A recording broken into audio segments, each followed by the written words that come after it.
Welcome back to the Deep Dive. Yeah. Today we are looking at a story that is just the ultimate paradox of the space age. It's a mission that, if you look at the raw data, is technically a catastrophic failure. It is. I mean, by every primary objective, it failed. It didn't land on the moon. Didn't bring back the rocket. Didn't do the science. It barely, and I mean barely, made it home. And yet, in the history books, in engineering schools, in NASA lore, it's celebrated. It's called their finest hour. The successful failure, it's a phrase that gets thrown around so much it's almost become a cliche. Right. But when you actually, dig into the source material on Apollo 13, you realize just how precise, how accurate that oxymoron really is. Exactly. And look, I know what a lot of you are probably thinking. I've seen the movie. I know Tom Hanks. I know the vest. And the movie is fantastic. Don't get me wrong. Classic. Absolutely. Yeah. But the whole goal of this deep dive is to move past the Hollywood version and get into the real mechanics of what happened. We have just a massive stack of records here. Everything from the flight logs to the final accident investigation report. Hundreds and hundreds of pages. And what's so striking to me is that this isn't just an adventure story. It's a case study. It's a case study in crisis management, in systems engineering, and really how the tiniest, most boring bureaucratic detail can come back and almost kill you. It's a detective story. That's what it is.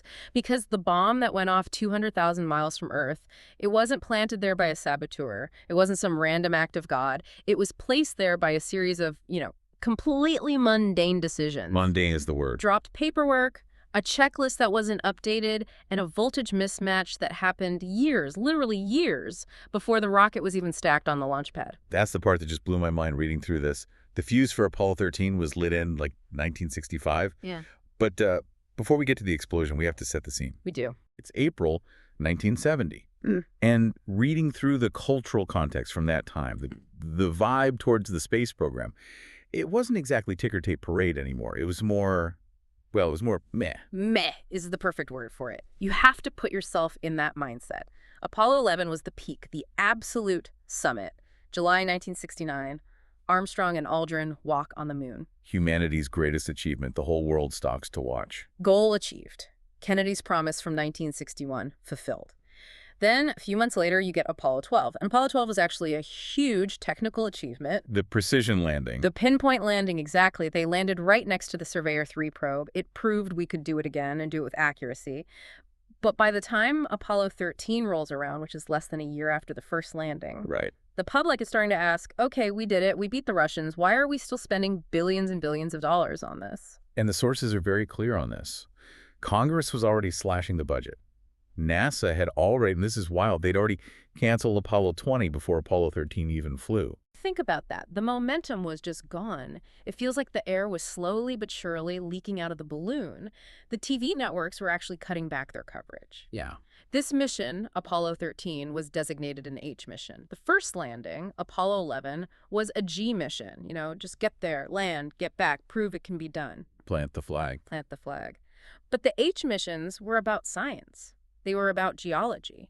The whole point of this flight was to go to a much more scientifically interesting and difficult landing site. The Fremaro Highlands. Exactly. The motto for Apollo 13 was Ex Luna Ciencia. From the moon, knowledge. Which Jim Lovell, the commander, he borrowed that from his Naval Academy motto, Ex Ciencia. Triton's from knowledge, sea power. Right. So this was a pure science mission. They were going to drill deep into the surface, bring back geologically significant rocks. But because it was focused on rocks and not just, the drama of planting the flag, the general public, and more importantly, the TV executives, found it kind of boring. They did. And this leads to that really famous and, frankly, heartbreaking detail. About 55 hours into the flight, the crew did a live TV broadcast from the ship. Right. They're halfway to the moon. They're giving a tour of the command module, the lunar module. They're playing music. They're cracking jokes. Yeah. And nobody watched it. Nobody. None of the major networks carried it. They ran, I think, a rerun of I Dream of Jeannie or the Dick Cavett Show instead. It's incredible. The sources say Marilyn Lovell, Jim's wife, she had to go to the VIP room at Mission Control just to see her husband's face. Her own TV at home was showing a baseball game or something. And the crew had no idea. They signed off that broadcast thinking they were talking to millions of people back on Earth. But they were basically just talking to themselves and a few diehards in mission control. And then, literally 10 minutes later, the ship exploded. Ah. But we're getting ahead of ourselves. We need to talk about the crew. Because the 3 men who ended up in that spacecraft were not the 3 men who were originally scheduled to be there. And this is where the story, it suddenly turns from a space drama into a medical drama. The rubella incident. This is one of those tiny butterfly effects that just changes history. So in the Apollo rotation system, the way it worked was that the backup crew for a mission would usually become the prime crew 3 missions later. Okay, that makes sense. So the backup crew for Apollo 10 should have flown on Apollo 13. That crew would have been Gordon Cooper, Don Eisel, and Edgar Mitchell. But NASA management, specifically Deke Slayton, who was the chief of the astronaut office, he wasn't happy with that lineup. No, he wasn't. Cooper was, let's say, a bit lax on his training by that point, and Eisel had had some issues on Apollo 7. So Slayton makes an executive decision and he bumps them. He moves up Jim Lovell's crew instead. Now, Lovell he's a titan, an absolute legend in the astronaut corps. Oh, yeah. At this point, he's the most experienced astronaut in the world. He'd flown Gemini 7, a 14-day mission, Gemini 12 with Buzz Aldrin, and crucially, Apollo 8. The first mission to go around the moon. First ever. He had something like 572 hours in space. He's the guy you want in charge when things go wrong. He's the steady hand. Exactly. His lunar module pilot is Fred Hayes. Hayes is an expert on the lunar module. The lander. I mean, the guy practically lived in the Grumman factory while it was being built. He knew every nut and bolt. And the third man, the command module pilot, he's the one who stays in orbit while the other 2 land. That was supposed to be Ken Mattingly. Supposed to be. Enter the German measles. Enter the German measles. Yeah. It's almost comical. So about 7 days before launch, the backup lunar module pilot, a guy named Charlie Duke. Who later walks on the moon on Apollo 16. That's him. He's playing with his son's friend, and the friend has rubella, German measles. So Charlie Duke gets exposed. And because the prime and backup crews are always together. They train together, they eat together, they sit in the same simulators for hours on end. So if one person is exposed, everyone is exposed. It sounds like a bad sitcom plot. The multi-billion-dollar mission to the moon is jeopardized by a toddler with a rash. It really does. So the flight surgeons, they swoop in, they demand blood work from everybody, and the results come back. Lovell and Hayes, they're fine. They'd had measles as kids, so they have the antibodies. They're immune. But Ken Mattingly. Ken Mattingly. No antibodies. He's never had it. But he wasn't sick, right? He felt perfectly fine. Not a single symptom. He felt great. But the doctors, they made the call. They said, look, the incubation period is about 2 weeks. If he launches, there's a chance he could break out in a fever, a rash, become seriously ill right when he's supposed to be solo piloting the command module around the far side of the moon. They just couldn't risk it. So just 48 hours before launch, 2 days, they ground Ken Mattingly. It's brutal. Can you imagine the devastation? You've trained for years for this one moment. You're one of the best pilots in the entire astronaut corps, and you're grounded for a sickness you don't even have. Mattingly was, by all accounts, just crushed. But the mission had to go on. So with 2 days' notice, they bump up the backup command module pilot, a guy named Jack Swigert. Let's talk about Swigert for a second. Yeah. He's a bit of a different character from the other guys. A bachelor known as a bit of a playboy. An ace of the base, they called him. Very smart, a top-notch pilot, but he's a late addition to a very tight-knit crew. He goes from watching from the sidelines to sitting on top of the rocket in the span of 2 days. He was scrambling. There's this hilarious but completely true detail in the flight transcript. They're mid-mission, they're on the way to the moon, everything's going smoothly. Yeah. And Swigert suddenly has this realization. Oh, no. It's April, and he hasn't filed his income taxes. The deadline was April 15th. Right. And he's going to be in space on April 15th. Yeah. So he actually, in the middle of the flight, he radios down to mission control and says something like, hey, how do I get an extension? You're kidding. No, it's true. The flight controllers on the ground just laughed, but they actually had to contact the IRS and file for a 60-day extension for an astronaut in deep space. It just shows you how utterly unexpected his flight status was. So to recap, you've got a patched-together crew, a public that's kind of bored, and an agency facing massive budget cuts. And then comes launch day, April 11th, 1970. At 13.3 Houston time? 1313. If you're superstitious, the number 13 is just all over this thing. It really is. Apollo 13 launching from pad 39A at 13.13, and the explosion would happen on April 13th. And the launch itself, it provided the first big scare of the mission, though most people don't realize just how close it came to a complete disaster right at the start. We need to talk about pogo oscillation. Pogo. It sounds like a dance move from the 60s, but reading the engineering notes on this, the physics of it are just terrifying. It's essentially the rocket trying to shake itself apart. That is a very good way to put it. Imagine the Saturn V rocket is a giant tuning fork, or maybe an organ pipe. It's 363 feet tall, and it's filled with hundreds of thousands of gallons of liquid fuel and oxidizer. Okay. As the engines burn, the thrust creates a vibration that travels up the entire structure of the rocket. That vibration, in turn, causes the fuel in the pipes leading to the engine to slosh up and down. So it's like shaking a soda can. Kind of. And when the fuel sloshes, it forces more or less fuel into the engine combustion chamber. This causes the engine's thrust to fluctuate. More fuel, more thrust. Less fuel, less thrust. Which creates more vibration. Exactly. You see the problem. It's a positive feedback loop, a resonance. The vibration matches the natural frequency of the rocket structure, and it just gets worse and worse and worse. On Apollo 13, during the second stage burn, the S stage, the center engine of the 5 started vibrating violently. How violent are we talking? The G-forces were spiking from positive to negative. The crew said it felt like their teeth were being rattled out. It was bouncing like a pogo stick, which is where it gets the name. And this is a skyscraper-sized bomb filled with the most explosive fuels known to man. It was so violent that the engine's internal computer sensed the massive pressure spikes in the fuel lines, and it triggered an automatic shutdown. It shut the center engine down a full 2 minutes early. So the computer saved them. The computer absolutely saved them. But here's the really terrifying deep dive detail. The post-flight analysis, when they crunched the numbers, it showed that if that engine had run for just one more cycle of vibration— We're talking milliseconds. The structural frame of the second stage would have failed. The thrust would have literally torn the bottom of the rocket apart. They survived by the absolute skin of their teeth before they even left the atmosphere. Wow. But they made it. The other 4 engines had to burn longer to compensate, but they got into orbit and they were on their way to the moon. And for the first 2 days, honestly, the flight logs show it was the smoothest, most textbook flight of the entire Apollo program. Everything was perfect. So perfect that Joe Kerwin, the capsule communicator down in Mission Control, he even joked with them. He said, "The spacecraft is in real good shape as far as we are concerned. We're bored to tears down here." Famous last words. Truly. So it's the calm before the storm. This brings us to 55 hours and 54 minutes into the mission. They've just finished that TV broadcast that nobody watched. Lovell is stowing the camera. Hayes is in the lunar module shutting down some systems for the night. And then a completely routine request comes up from the ground. Sully Brigat, he's the ECOM controller. That's the Electrical, Environmental, and Consumables Manager. He's the guy responsible for all the life support systems, the power, The boring stuff. the really boring, critical stuff.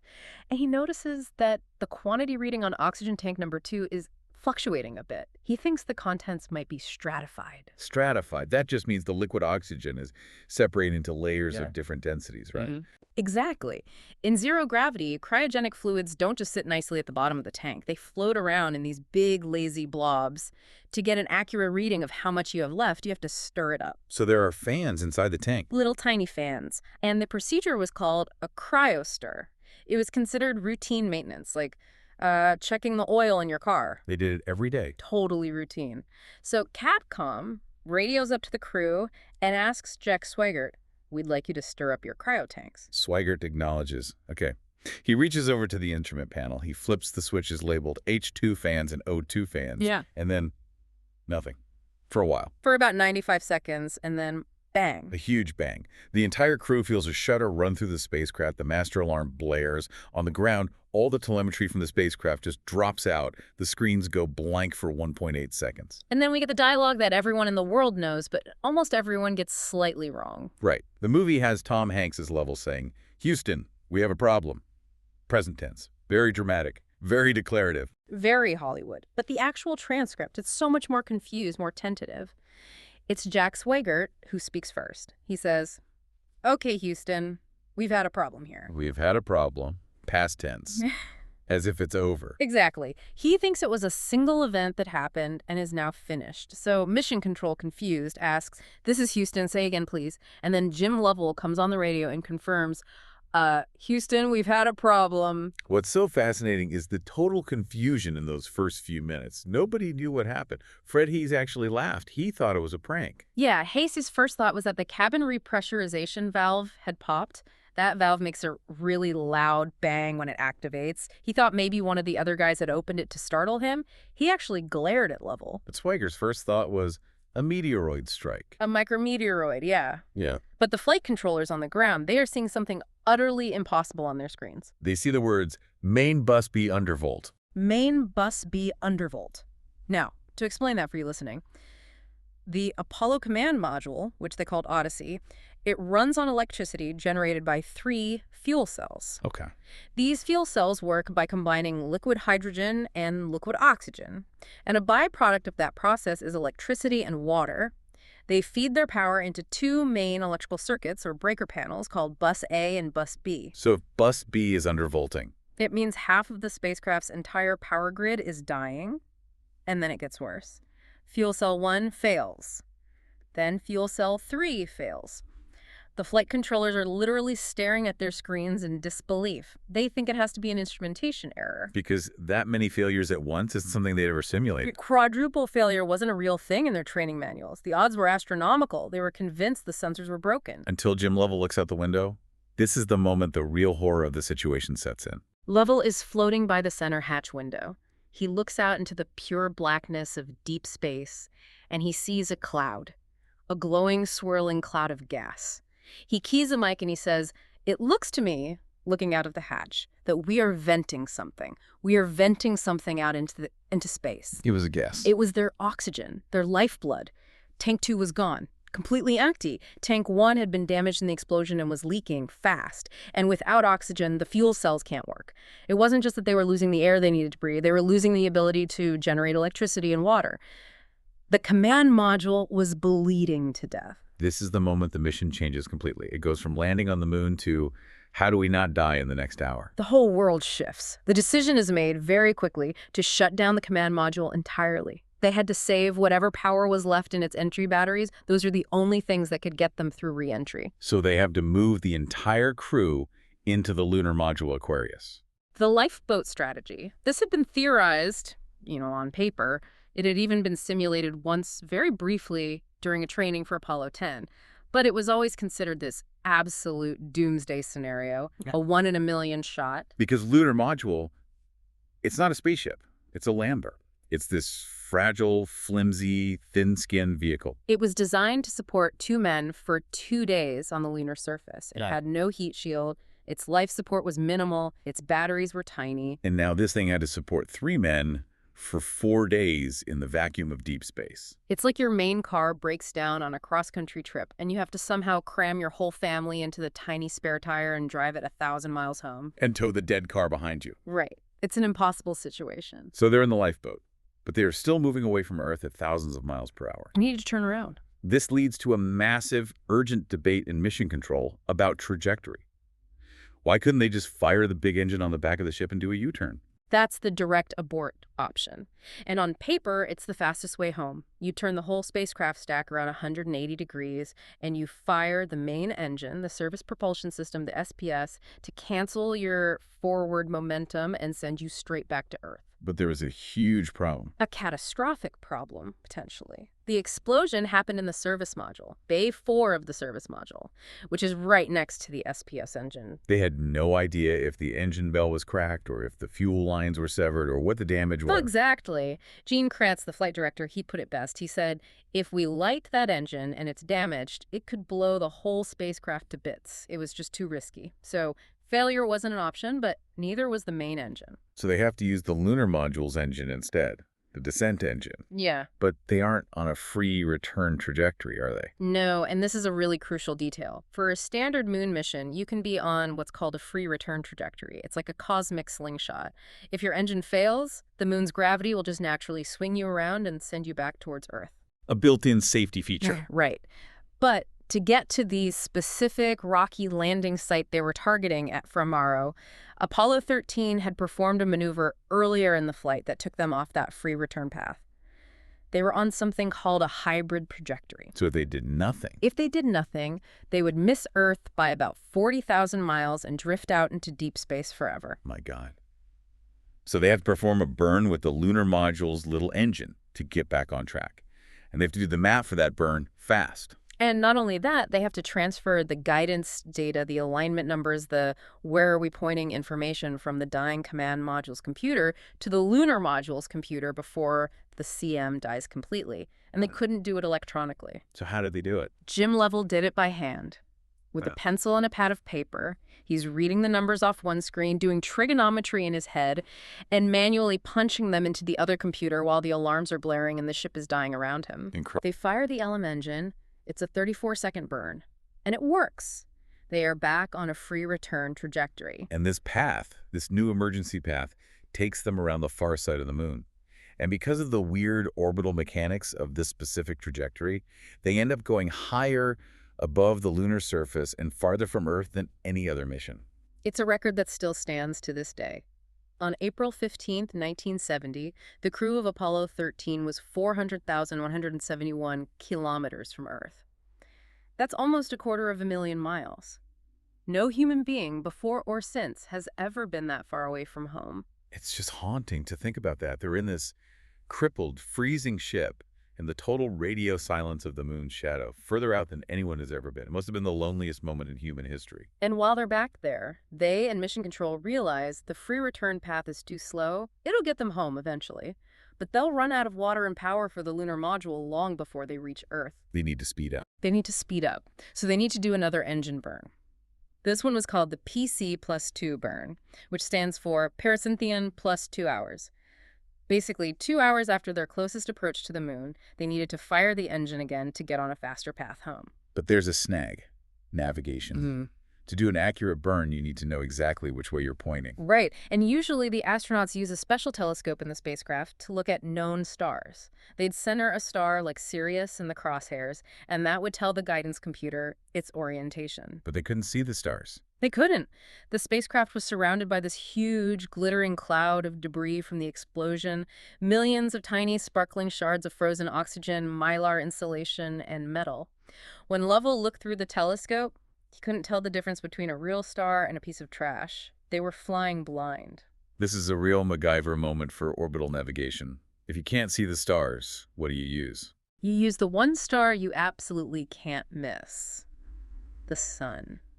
The engineers on the ground had to invent a brand new alignment procedure on the fly. They had Lovell rotate the entire clumsy stack of spacecraft until the sun was positioned exactly in the window of his alignment site. A procedure they'd never even practiced. Never. It was pure theory. And if they were off by even a fraction of a degree, they would hit the Earth's atmosphere at the wrong angle. Too steep, they burn up. Too shallow, they skip off like a stone on a pond. And they nailed it. The burn was perfect. They're finally on a faster track, heading towards Earth. But now, the grim reality of living in the lifeboat for 4 days sets in. And the first thing that tries to kill them isn't the cold or the thirst. It's the air they're breathing. Carbon dioxide, CO2. It's the silent killer. Humans breathe in oxygen and we breathe out carbon dioxide. In a small, sealed space, that CO2 builds up. If the concentration gets too high, you get a splitting headache, then you get disoriented and sleepy, and then you die. The lunar module had scrubbers for this, right? Canisters that absorb the CO2. It did. It had canisters of a chemical called lithium hydroxide that absorbs CO2 from the air, but it only had enough for 2 men for about 2 days. And they have 3 men for 4 days. The math just doesn't work. Not even close. The CO2 levels are rising, the warning light comes on, the alarm starts going off. It's a race against time. But the command module, the dead ship next door, it has a ton of extra scrubber canisters. Plenty of them. Okay, so problem solved, right? Just go get the canisters from the dead ship and plug them into the lander. You would think so, but this is maybe the most infamous engineering oversight of the entire space race. The command module scrubbers were square. And the lunar module's intake slots were round. You're kidding me. You literally have a square peg and a round hole problem 200,000 miles from Earth. It's absurd. And it's because the 2 spacecraft were built by 2 different competing contractors. North American Rockwell built the command module. Grumman built the lunar module. And they never coordinated on the shape of the air filters. That is just unbelievable. So now you have this team of engineers in Houston, the Tiger team, who are literally locked in a room. Someone dumps a box on a table and says, "This is everything the astronauts have on board. Build an adapter. You have 1 hour." What was in the box? Literally junk. Hmm. The plastic covers from the flight plan manuals, which are basically just cardboard and plastic sheets, rolls of gray duct tape, some plastic bags, a sock, hoses from the spacesuits, and using only that trash, they had to design an adapter that would fit a square canister into a round hole. The mailbox. That's what they called it, because that's what it looked like. This weird, lumpy, taped-up box. They radioed the instructions up to the crew step by step. "Okay, Jim, take the plastic bag from the liquid cooling garment. Now cut a slit in it. Tape the square canister to the end of the hose." I just love the image of these 3 elite astronauts, the best of the best, floating in zero-G, tearing up their flight manuals and using duct tape to literally build their own life support system. And the moment they plugged it in and turned on the fan, the CO2 levels just plummeted. It worked. It was this incredible triumph of improvisation, a testament to human ingenuity. But they couldn't duct tape their way out of the water shortage. No, this was just brutal. The lunar module systems, especially its electronics and guidance computer, were cooled by water. It worked like a radiator, evaporating small amounts of water into space to shed heat. So the water was for the ship, not just for them. Primarily for the ship. If they ran out of water, the guidance computer would overheat and fry. So to save the computer, the crew had to basically stop drinking. The rationing was just severe. They were down to about 0.2 liters per person per day. That's about 6 ounces, less than a can of soda. For days on end, they became severely, dangerously dehydrated. And dehydration in space is even more dangerous than on Earth. It creates a massive electrolyte imbalance. And because they were so dehydrated, and because they were trying not to urinate, because dealing with waste in that cold, cramped environment was incredibly difficult, Fred Hayes developed a severe kidney infection. A urinary tract infection. A terrible one. He was in agony. He had a raging fever. He had the chills. He was shaking uncontrollably, all while trying to help fly a crippled spaceship home. And speaking of shaking, let's talk about the temperature. To save precious power for the batteries, they turned off nearly everything, including the heaters. The temperature inside the spacecraft plummeted. It dropped to near freezing, about 38 degrees Fahrenheit, which is around 3 degrees Celsius, and it was a damp, miserable cold. The condensation. Right, because the 3 of them were breathing, the humidity was high, and that moisture was condensing on the cold aluminum walls. The windows were covered in ice. The instrument panels were literally dripping with water. And they couldn't sleep. It was far too cold to sleep. They tried putting on their thick EVA boots, the moon boots, just for warmth. They were all wearing their full set of coveralls. They would huddle together to try and share body heat, but they were shivering uncontrollably for days. They were exhausted, they were starving, dehydrated, sick, and freezing cold. It was just absolute misery. And yet, in the middle of all this, they have to prepare for the single most dangerous part of the entire flight, re-entry. And this posed a unique electrical challenge that had never been solved before. The cold start. This is the problem that kept Ken Mattingly, the grounded astronaut, awake for 3 days straight. So the guy who was grounded because of the measles, he's back in the fight. He is, and he becomes one of the mission's biggest heroes. Mattingly and a brilliant young flight controller named John Aaron basically locked themselves in the command module simulator in Houston. The problem was this. The command module, Odyssey, had been completely dead for 4 days. Its main power systems were off. Its batteries were almost completely drained. And it was never designed to be restarted in flight. Never. Usually the command module draws power from the big fuel cells in the service module right up until the last minute before re-entry. But the service module was dead and gone. All they had was the tiny amount of juice left in the 3 small entry batteries. So they had to figure out a new power-up sequence from scratch. From scratch. They had to invent a sequence to wake up the computer, warm up the guidance platform, fire the thrusters, and deploy the parachutes using only the tiny bit of power they had left. If they turned on too many things at once, the voltage would drop, the computer would crash, and they would hit the atmosphere like a brick and be incinerated. It's like trying to jumpstart a semi-truck with a motorcycle battery in the middle of a blizzard. That's a great analogy. Mattingly ran the simulation over and over and over again. He found a sequence where they powered up only the absolute bare essentials. They didn't even turn on the landing radar. They barely turned on the radio. They wrote the procedure down line by line and read it up to Jack Swigert. But there was another huge fear, the condensation. We talked about all the water dripping on the panels. The rain in the cockpit. The engineers on the ground were terrified that water had seeped behind the instrument panels into the wiring. If Swigert flipped the main power switch and that water caused a short circuit, a spark could ignite the pure oxygen atmosphere inside the cabin or just blow all the fuses. But they had no choice. They had no other choice. Swigert, in the freezing cold, followed the checklist. Mattingly read up to him. He flipped the switches, and the panels lit up. The computer came back to life. The procedure worked. Okay, so the command module is alive. Now comes the shedding of the skin. They're approaching Earth at high speed. They have to get rid of the dead service module and then the lunar module before they hit the atmosphere. First, they jettison the service module. And this is the moment of revelation. For 4 days, the crew had felt the explosion, but they had never actually seen the damage. They push the button, the explosive bolts fire, the module floats away, and the whole ship rotates. And Jim Lovell gasps. He looks out the window. He keys the mic and just says there's one whole side of that spacecraft missing. The photos they took are they're incredible. An entire panel from top to bottom is completely blown out. You can see inside the ship, wires are hanging loose, the fuel cells are smashed and tilted. It validated every single decision they made. If they had tried to fire that main They engine, would have been vaporized instantly. then they have to say goodbye to Aquarius, the lunar module. The lifeboat. The ship that saved their lives. Must have been a very sad moment. By all accounts, it was. They transferred all their gear back into the cramped command module, closed the hatch for the last time, and used the air pressure in the docking tunnel to literally pop the lunar module away. Mission Control actually radioed up, "Farewell, Aquarius, and we thank you." Now it's just the three of them in the tiny command capsule, hitting the top of the atmosphere at nearly 25,000 miles per hour. And this is where the suspense peaks. The blackout. When a space capsule hits the atmosphere at that speed, the friction superheats the air around it, turning it into a shell of plasma superheated ionized gas. This plasma blocks all radio waves, so for a period, there's total silence. And usually that blackout period lasts about 3, maybe 4 minutes. 3 to 4 minutes is textbook, but Apollo 13 was coming in at a slightly shallower angle than normal, which would extend the blackout, and there was a deeper fear. The heat shield. The heat shield. It had been subjected to the force of the explosion and then 4 days of deep, deep cold. The engineers worried that a hairline crack might have formed.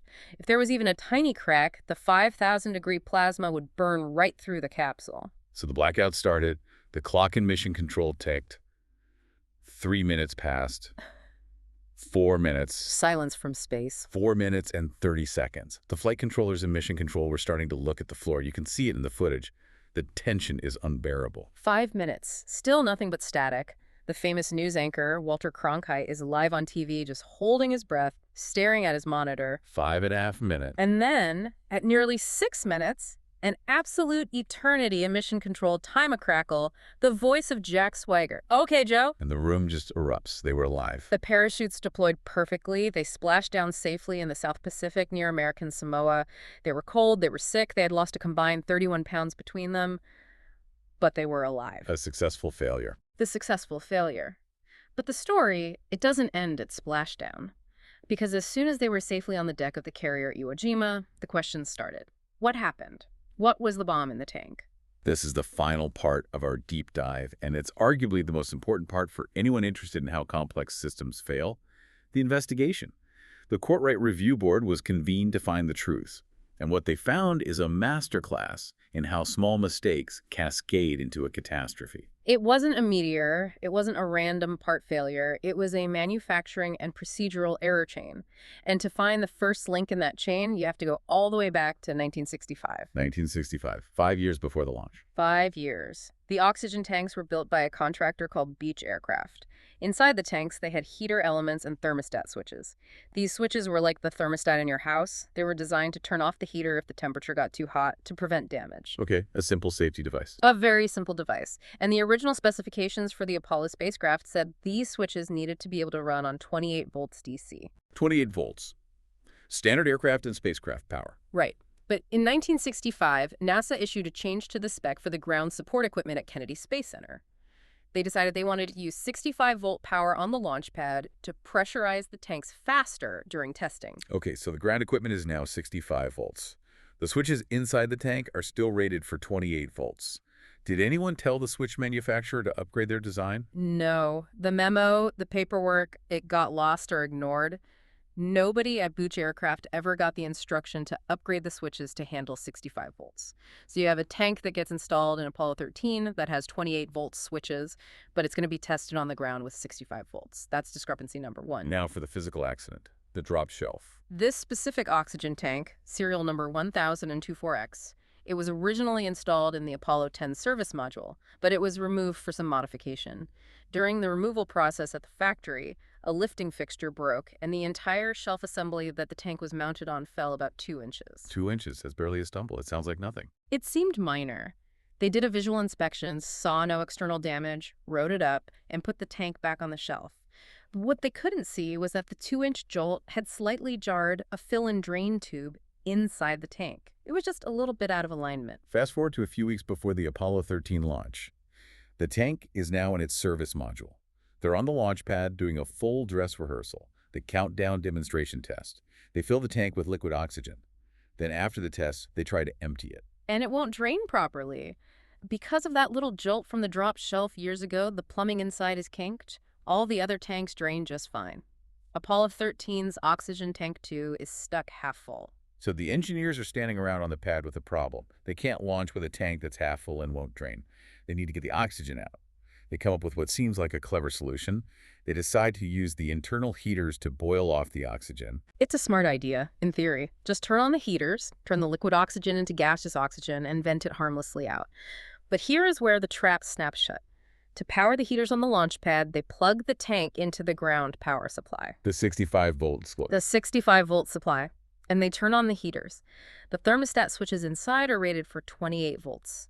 When that 65-volt current hit those switches, they didn't just open, they welded themselves shut. The electrical contacts fused together. So the safety thermostat, the one thing designed to prevent overheating, is now permanently broken. It's stuck in the on position. And nobody knew it. The temperature gauge in the control room only went up to about 80 degrees Fahrenheit. But inside that tank, with the safety switches fused, the heater tube reached an estimated 1,000 degrees Fahrenheit. They literally cooked that tank for 8 straight hours on the launch pad. What does 1,000 degrees do to the inside of an oxygen tank? Well, the electrical wiring inside the tank was insulated with Teflon. At that temperature, Teflon doesn't just melt, it burns away. So they effectively baked all of the insulation right off the fan motor wires. When the tank cooled down, it looked perfectly fine from the outside. But inside, it was a bomb. You had bare, exposed copper wires sitting right next to each other inside a metal tank. They fill that bomb with super cold, highly volatile liquid oxygen. They launch it into space. And then, 55 hours later, Cy Lieber got down in Houston and says, hey, let's stir the tanks. Jack Swigert flips the fan switch. An electrical current runs down into those bare, uninsulated wires. A tiny spark jumps the gap. And in a pure oxygen environment, everything is flammable, even metal. The leftover charred Teflon insulation catches fire instantly. The pressure spikes from normal to over 1,000 psi in seconds, and the tank blows the side of the ship off. It's terrifying. It wasn't bad luck in space. It was a paperwork error on a voltage spec and a clumsy 2-inch drop in a factory years before. It's the textbook definition of a normal accident in complex systems. It was a latent failure. It lay dormant, hidden, just waiting for that one specific switch to be flipped. Yeah, the aftermath of this was huge. The world, which had been so bored with Apollo, was suddenly captivated. The drama united everybody. Absolutely. 40 million Americans watched the splashdown. The Pope led prayers at the Vatican. The Senate passed resolutions. It reminded everyone that spaceflight is incredibly hard and incredibly dangerous. It made it human again. And there's a funny footnote to all this about the corporate rivalry between the two contractors. All the invoices is great. So Grumman built the lunar module, Aquarius, which worked perfectly and saved the day. North American Rockwell built the command and service module, Odyssey, which blew up. So a few weeks after the mission, Grumman sent a fake commercial invoice to North American. What did they charge them for? They charged them for towing. $400,001. That was $1 per mile for the trip home, plus $1 for the phone call to AAA. They charged for battery charge on the road. They charged for sleeping accommodation for 2 extra guests, since Swigert ended up sleeping in the LM. The total come to something like $312,000. That's hilarious. What did North Americans say? Their management responded, also in jest, formally refusing to pay, and noting that they had previously ferried Grumman's lunar modules to the moon on 3 separate occasions, free of charge. Touché. That is fantastic. Yeah. But on a more serious note, the legacy of Apollo 13 really did change the program. It did. Apollo 14 was delayed for months. They completely redesigned the oxygen tanks, added a 3rd tank for redundancy, got rid of the stirring fans entirely, removed the Teflon-coated wires, and made the spacecraft much, much safer. But also gave the politicians an excuse. Yeah. It did. The near disaster, as heroic as the recovery was, highlighted the inherent risk of what they were doing. It made it much easier for Congress to justify canceling the later missions, Apollo 18, 19, and 20. In a way, it was the beginning of the end for the golden age of Apollo. So as we wrap up this deep dive, what is the big takeaway? For you, for the learner listening to this, why does this story still matter more than 50 years later?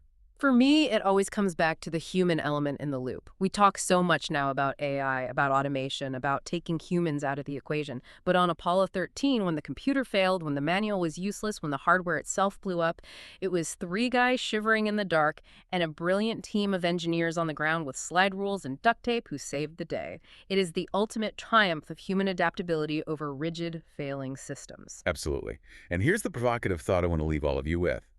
The investigation proved, without a doubt, that the Apollo 13 tank was a ticking time bomb because of a minor voltage specification change that nobody bothered to double-check. A simple number, 28 versus 65. Hey. We live in a world now that is infinitely more complex than the Apollo program.